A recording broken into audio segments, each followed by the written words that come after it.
Hello everyone, আসসালামু আলাইকুম। Welcome to জান্নাস mini kitchen. হঠাৎ করে গ্রিল খাবার ক্রেভিং উঠে? তাহলে বাসায় তৈরি করে নিন রেস্টুরেন্টের মতো অনেক বেশি মজার এই আস্ত মুরগির গ্রিল। শুধুমাত্র বাসায় থাকা কিছু উপকরণ দিয়েই কিন্তু এই মজাদার গ্রিল চিকেনটা তৈরি করে নেওয়া যাবে। আর শিলপাটা এসেছে এই গ্রিল চিকেনটা বানালে তো নিজেই নিজের ফ্যান হয়ে যাবেন। তাই আর কথা না বাড়িয়ে চলুন তাড়াতাড়ি করে রেসিপিটা আপনাদের সাথে শেয়ার করা যাক। গ্রিল চিকেন বানানোর জন্য আমি একটা 1 কেজি ওজনের ফার্মের মুরগি নিয়েছি। আর মুরগিটাকে আমি আগেই কেটে ধুয়ে পরিষ্কার করে রেখেছিলাম।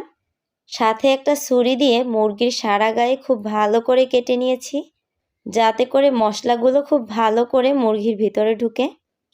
এবার মুরগিটাকে ম্যারিনেট করে নিব। প্রথমেই 1 চা চামচ করে আদা, রসুন আর জিরা বাটা দিয়ে দিচ্ছি। সয়া সস দিয়ে দিচ্ছি 1 চা চামচ আর ভিনেগার দিয়ে দিচ্ছি 1 চা চামচ। প্রাণ তেঁতুলের সস দিয়ে দিচ্ছি 1 চা চামচ আর প্রাণের লাল মরিচের টমেটো সস দিয়ে দিচ্ছি 1 চা চামচ। ঝালের জন্য লাল মরিচ গুঁড়ো দিয়ে দিচ্ছি 2 চা চামচ। গ্রিলে দারুণ একটা কালার আনার জন্য আমি এখানে জর্দা রং ব্যবহার করছি 1/2 চা চামচ। চাইলে আপনারা এটা স্কিপ করতে পারেন। লবণ দিয়ে দিচ্ছি 1 চা চামচ বা পরিমাণ মতো। যেহেতু সয়া সসে অনেকটা পরিমাণ লবণ থাকে, তাই আমি এখানে লবণটা কম ব্যবহার করছি। এবার উপর থেকে 1 টুকরো লেবু চিপে দিয়ে দিচ্ছি। এবার হাত দিয়ে খুব ভালো করে মুরগিটাকে উল্টে পাল্টে মশলার সাথে মাখিয়ে নিতে হবে। দেখুন, মুরগিতে মশলা মাখানোর পর কিন্তু দোকানের গ্রিল চিকেনগুলোর মতোই লাগছে। এবার একটা পুঁতা দিয়ে মুরগিটাকে হালকা করে ছেঁচে নিচ্ছি। প্রতিটা স্টেপ ফলো করলে কিন্তু গ্রিলটার স্বাদ অনেক গুণে বেড়ে যাবে।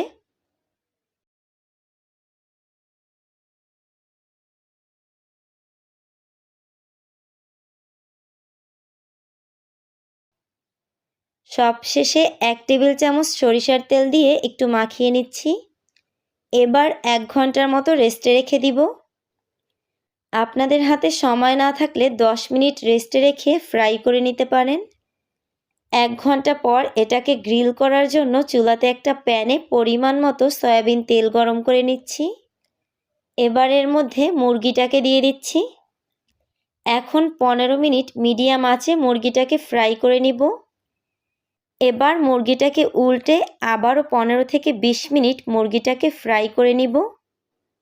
মুরগিটা ফ্রাই হয়ে গেছে। এবার অন্য একটা প্যানে মুরগিটাকে দিয়ে একটা ছোট বাটিতে কিছুটা গরম কয়লা দিয়ে দিয়েছি। এবার কয়লার মধ্যে কিছুটা সয়াবিন তেল দিয়ে একটা ঢাকনা দিয়ে ঢেকে দিচ্ছি 5 মিনিটের জন্য। এভাবে করে কয়লার ফ্লেভারটা চিকেনের মধ্যে ঢুকলে কিন্তু রেস্টুরেন্টের মতো গ্রিল চিকেনের টেস্টটা পাওয়া যাবে। 5 মিনিট পর আপনাদের সার্ভ করে দেখিয়ে দিচ্ছি। দেখুন, গ্রিলে কিন্তু দারুণ একটা কালার এসেছে। আজকে গ্রিল চিকেনটা আমি বাসায় তৈরি নান রুটির সাথে সার্ভ করেছি। আর হ্যাঁ, রেস্টুরেন্টের গ্রিলের থেকে আমি কিছুটা বেশি ফ্রাই করেছি। আমার এভাবে খেতে ভালো লাগে তাই। আপনারা চাইলে রেস্টুরেন্টের মতো ফ্রাই করে নেবেন। আজকের মতো এই পর্যন্ত। সবাই ভালো থাকবেন। আল্লাহ হাফেজ।